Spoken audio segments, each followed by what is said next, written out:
मोदी सरकार ने गुरुवार को केंद्र के सरकारी कर्मचारियों के लिए एक महत्वपूर्ण कदम उठाते हुए 8वें वेतन आयोग को मंजूरी दे दी है। इस फैसले से देश भर में लाखों सरकारी कर्मचारियों की सैलरी में बड़ा इजाफा होने की संभावना है। केंद्रीय मंत्री अश्विनी वैष्णव ने इस फैसले की जानकारी देते हुए बताया कि सरकार ने केंद्रीय कर्मचारियों के वेतन में संशोधन करने के लिए 8वें वेतन आयोग को मंजूरी प्रदान की है।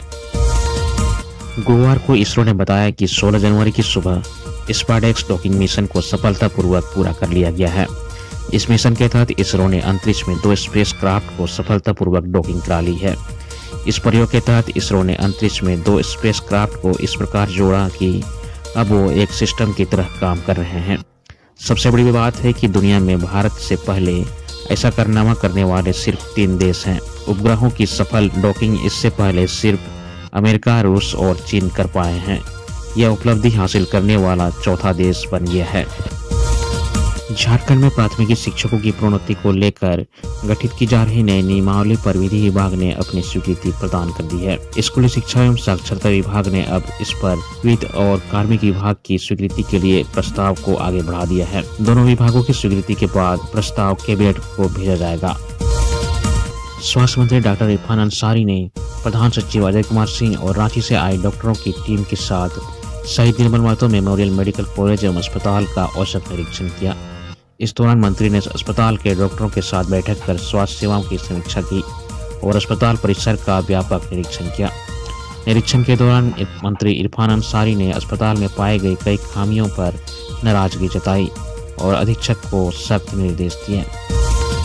राहुल गांधी के दिल्ली में कांग्रेस मुख्यालय भवन के उद्घाटन के मौके पर दिए गए बयान पर बवाल मच गया है। बीजेपी के अध्यक्ष जेपी नड्डा ने कहा कि राहुल गांधी ने यह स्पष्ट कर दिया है कि वे भारत से लड़ रहे हैं। अब लोकसभा के नेता प्रतिपक्ष के बयान पर बाबूलाल मरांडी ने भी पलटवार किया है। उन्होंने उसके इस बयान को चिंताजनक और विभाजनकारी बताया है। रांची के मरांगों के जयपाल सिंह हॉकी स्टेडियम में चल रही विमेंस HIL के 5वें दिन ओडिशा वॉरियर्स और बंगाल टाइगर्स के बीच मैच खेला गया। 5वें दिन के मैच में ओडिशा वॉरियर्स और बंगाल टाइगर्स के बीच स्कोर 1-1 से टाई रहा। इसके बाद पेनाल्टी शूटआउट में ओडिशा वॉरियर्स ने 3 गोल दागते हुए इस मैच में लगातार अपनी तीसरी जीत दर्ज की है। The rose society of Ranchi और रांची क्लब की ओर से आयोजित 2 दिवसीय 100वां गुलाब प्रदर्शनी में राजभवन के गुलाब एलिना वैरायटी को क्वीन ऑफ द शो और विनर ऑफ द शो के रूप में बुधवार को चयनित किया गया। इसके बाद राज्यपाल संतोष गंगवार ने गुरुवार को इस उपलब्धि के लिए राजभवन के उद्यान कर्मियों को सम्मानित किया। उन्होंने उद्यान कर्मियों की सराहना करते हुए उन्हें प्रोत्साहित किया। झारखंड हाईकोर्ट के जस्टिस आनंद सेन की पीठ में नगर निकाय चुनाव नहीं कराए जाने के खिलाफ दाखिल अवमानना याचिका पर गुरुवार को सुनवाई हुई। राज्य सरकार का जवाब सुनने के बाद अदालत ने 4 माह में चुनाव कराने का निर्देश दिया है। अदालत ने निर्वाचन आयोग को 1 सप्ताह में संशोधित मतदाता सूची देने का निर्देश देते हुए सुनवाई अगले सप्ताह निर्धारित की है। रांची स्कूली शिक्षा एवं साक्षरता विभाग झारखंड सरकार झारखंड शिक्षा परियोजना परिषद की ओर से खेलो झारखंड अंतर्गत राज्य स्तरीय अंडर 17 बालिका स्कूल क्रिकेट ओपन ट्रायल 18 जनवरी 2025 को होगा। साउथ रेलवे कॉलोनी मैदान चुटिया रांची में सुबह 8 बजे से ट्रायल का आयोजन किया गया है। इस ट्रायल में जिन खिलाड़ियों का चयन होगा वे 3 फरवरी से 7 फरवरी तक हरियाणा के पंचकूला में आयोजित होने वाली राष्ट्रीय स्कूली खेलकूद प्रतियोगिता के लिए अंडर 17 बालिका क्रिकेट टीम झारखंड की तरफ से खेलेगी। प्रधानमंत्री नरेंद्र मोदी ने बुधवार को मुंबई के नेवी डॉकयार्ड में नौसेना के 3 अग्रणी युद्धपोतों INS सूरत, INS नीलगिरी और INS वगसीर को राष्ट्र को समर्पित किया। इस मौके पर उन्होंने कहा कि आज भारत एक प्रमुख समुद्री शक्ति बन रहा है। भारत को विश्व में विशेषकर ग्लोबल साउथ में एक विश्वसनीय और जिम्मेदार साझेदार के रूप में मान्यता मिल रही है। भाजपा के संगठन महापर्व सदस्यता अभियान के तहत बुधवार को सक्रिय सदस्यता का अभियान की शुरुआत की गई। प्रदेश भाजपा अध्यक्ष बाबूलाल मरांडी पहले सक्रिय सदस्य बने। इनके अलावा संगठन महामंत्री कर्मवीर सिंह, अभियान के प्रदेश संयोजक राकेश प्रसाद और महानगर अध्यक्ष वरुण साहू ने सक्रिय सदस्यता ग्रहण की। प्रदेश भाजपा कार्यालय में कार्यक्रम का आयोजन किया गया। भाजपा प्रदेश अध्यक्ष बाबूलाल मरांडी ने पुराना हाईकोर्ट स्थित डोरंडा के बाबा साहेब डॉक्टर भीमराव अम्बेडकर की प्रतिमा पर माल्यार्पण कर संविधान गौरव यात्रा का शुभारंभ किया। बाबूलाल मरांडी ने कहा कि बीजेपी द्वारा शुरू की गई संविधान गौरव यात्रा का उद्देश्य बाबा साहब भीमराव अम्बेडकर के प्रति पार्टी के योगदान को उजागर करना है। यह यात्रा 15 से 25 जनवरी तक राज्य भर में चलने वाली है। लातेहार जिले की नेतरहाट पंचायत के मुखिया राम बिशुन नगेशिया दिल्ली में गणतंत्र दिवस परेड में शामिल होंगे। राम बिशुन नगेशिया का चयन पंचायती राज विभाग झारखंड सरकार द्वारा किया गया है। मुखिया राम बिशुन नगेशिया के चयन से लातेहार के लोग गर्व महसूस कर रहे हैं। झारखंड के सभी 48 नगर निकायों में पिछड़े वर्गों को आरक्षण देने की पात्रता के निर्धारण को लेकर जिला स्तर पर ट्रिपल टेस्ट की प्रक्रिया 15 जिलों में पूरी कर ली गई है। यह जानकारी झारखंड राज्य पिछड़ा वर्ग आयोग के सदस्य नंद किशोर मेहता ने दी है। यूनियन बैंक का जोनल ऑफिस रांची से पटना शिफ्ट करने की तैयारी है। अगले वित्तीय वर्ष से बैंक पटना में जोनल ऑफिस रखकर अपना कामकाज करेगा। इधर केंद्र सरकार ने भी जोनल ऑफिस रांची में रखने से इनकार कर दिया है। केंद्रीय वित्त राज्य मंत्री पंकज चौधरी ने कहा है कि झारखंड में बैंक के 120 ब्रांच हैं, वहीं बिहार में इसकी 234 शाखाएं हैं। बैंक ने अपनी शाखाओं को देखते हुए जोनल ऑफिस पटना शिफ्ट करने की तैयारी की है। मधुबन थाना क्षेत्र के खरखरी जंगल में निजी कंपनी हिलटॉप की 4 दीवारी निर्माण के दौरान खूनी संघर्ष मामले के मुख्य आरोपी कारू यादव को पुलिस ने गिरफ्तार कर लिया है। पुलिस सूत्रों के अनुसार बिहार के जमुई स्थित एक रिश्तेदार के घर से कारू यादव को गिरफ्तार किया गया है। पुलिस उसे लेकर धनबाद पहुंच चुकी है। जानकारी के अनुसार जिले के एक थाने में रखकर उससे पूछताछ की जा रही है। झारखंड मुख्यमंत्री मैयत समान योजना के आवेदनों की जांच रिपोर्ट जिलों द्वारा अब तक नहीं भेजी गई है। समाज कल्याण निदेशालय ने योजना के अपात्र लाभुकों को चिन्हित करने के लिए सभी जिलों को दिशा निर्देश दिया था। इसके तहत सभी जिलों को जिला स्तर पर आवेदन की जांच कर रिपोर्ट निदेशालय को देने को कहा गया था। जिलों ने अब तक निदेशालय को रिपोर्ट नहीं भेजी है। हिंदपीढ़ी स्थित अपने घर से निकलने के बाद लापता हुई 2 सगी बहनों को रांची पुलिस ने कर्नाटक के गंगावती से बरामद कर लिया है। दोनों युवतियों के साथ कर्नाटक का एक युवक भी था। पुलिस को आरंभिक जांच में पता चला कि दोनों बहनों का अपहरण नहीं हुआ था। हिरासत में लिए गए युवक लापता दोनों बहनों में से पहले से परिचित थे। कर्नाटक के युवक से एक बहन का परिचय सोशल मीडिया के जरिए हुआ। पुलिस की जांच में पता चला कि यह मामला प्रेम प्रसंग का है। उत्तर भारत में लगातार बर्फबारी के कारण झारखंड पर भी इसका असर पड़ रहा है। झारखंड के सभी जिलों में गुरुवार की सुबह धुंध व कोहरा छाया रहा। वहीं शुक्रवार को भी सुबह में धुंध व कोहरा छाए रहने का अनुमान है। अगले 5 दिनों तक न्यूनतम तापमान में कोई खास बदलाव नहीं होगा। हालांकि अधिक व न्यूनतम तापमान में कम अंतर रहने के कारण सुबह व शाम में कनकनी बनी रहेगी। मुख्य सचिव अलका तिवारी ने 34 कॉल ब्लॉकों को शुरू करने में आ रही समस्या के समाधान का निर्देश दिया है। सरकार ने इन कॉल ब्लॉकों को आवंटित किया था।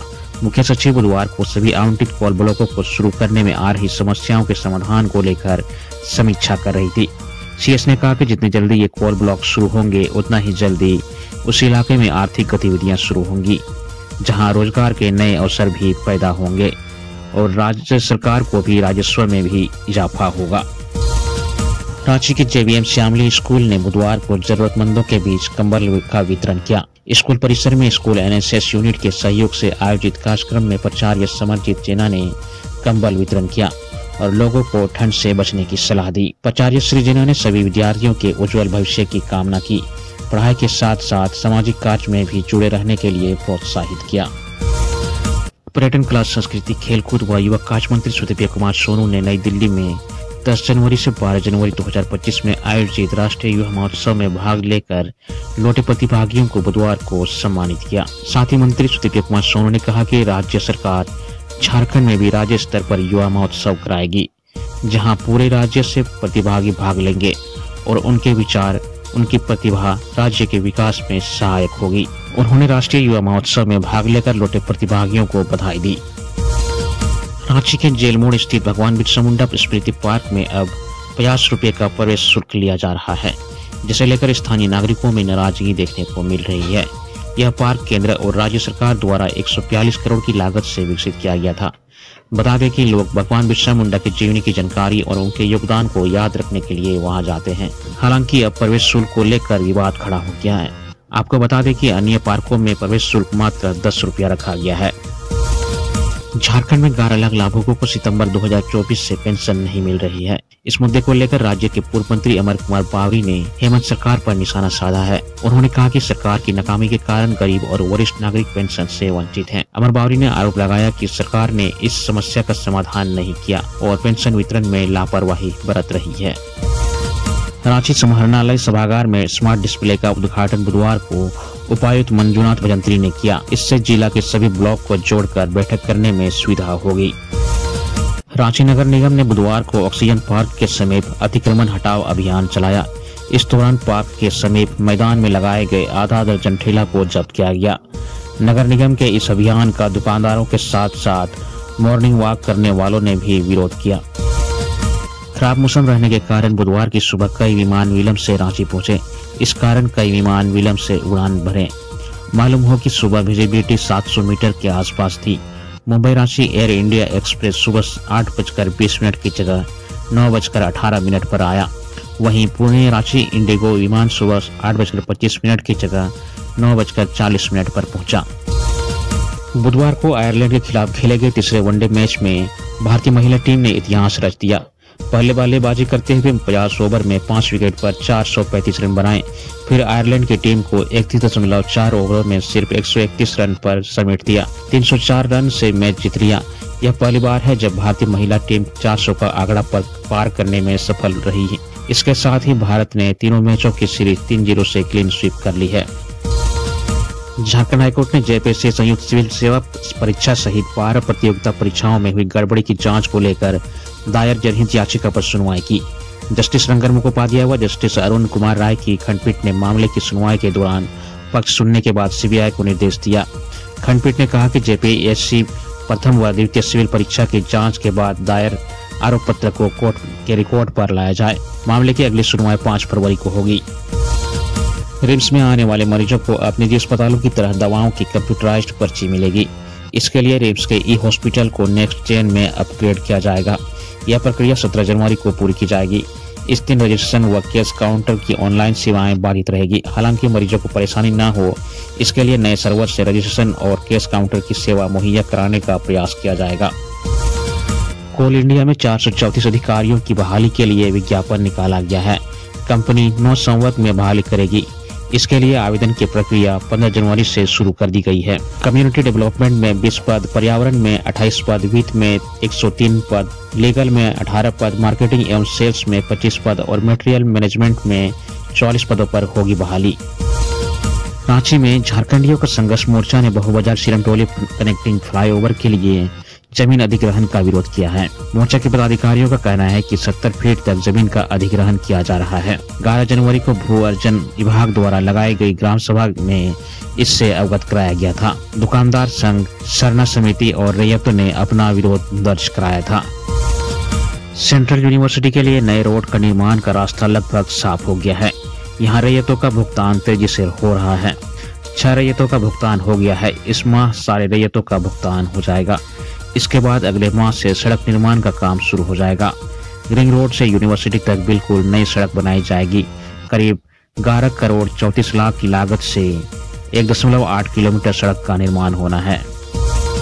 गोमिया के पूर्व विधायक डॉक्टर लंबोदर महतो के पुत्र पर्वतारोही शशि शेखर ने दक्षिण अमेरिका की सबसे ऊंची चोटी एकांकागुआ पर 13 जनवरी को शाम 4 बजे भारत का तिरंगा फहराया। अर्जेंटीना में